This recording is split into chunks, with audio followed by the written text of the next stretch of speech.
नमस्कार, एसियन नेपाल मिडियाको बिहानको समाचारमा यहाँहरूलाई हार्दिक स्वागत छ। म इरफान दुनिया।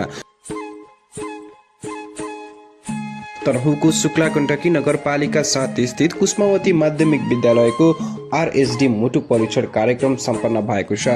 कार्यक्रममा उद्घाटन शुक्ला गण्डकी नगरपालिकाका उपप्रमुख खुमबहादुर विकले गर्नुभएको थियो। विद्यार्थीहरूको स्वास्थ्य अवस्थाबारे जानकारी लिन तथा आवश्यक परामर्श प्रदान गर्ने उद्देश्यले सञ्चालन गरिएको कार्यक्रममा विद्यालयको विद्यार्थीहरूको मुटु तथा स्वास्थ्य परीक्षण गरिएको थियो। कार्यक्रमबाट विद्यार्थीहरूको स्वास्थ्य अवस्था पहिचान गर्न सहयोग पुगेको आयोजकले जनाएको छ।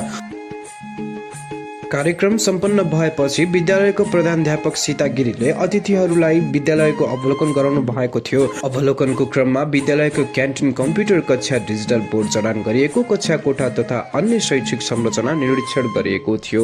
विद्यालयको आधुनिक प्रविधिको प्रयोग गरी शिक्षण सिकाइ क्रियाकलाप सञ्चालन भइरहेको देखेर अतिथिहरूले प्रशंसा व्यक्त गरेका थिए।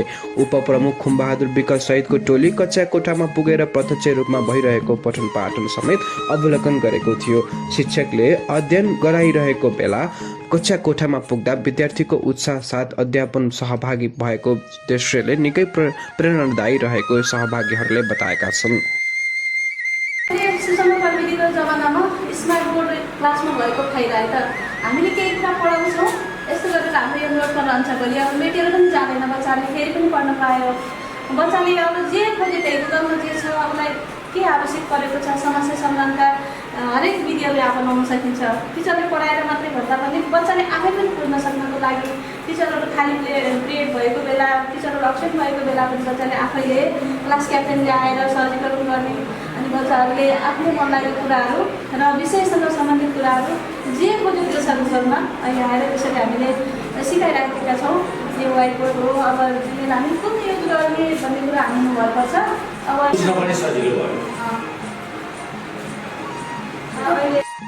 विद्यालयमा रहेको प्रविधि मैत्री शिक्षण प्रणाली, अनुशासित शैक्षिक वातावरण, सरसफाइ तथा गुणस्तरीय शिक्षण अभ्यासले कुसमावती माध्यमिक विद्यालयलाई शुक्ला गण्डकीकै नमुना विद्यालयको रूपमा चिनाउन सफल भएको सहभागीहरूले भनाइरहेको छ।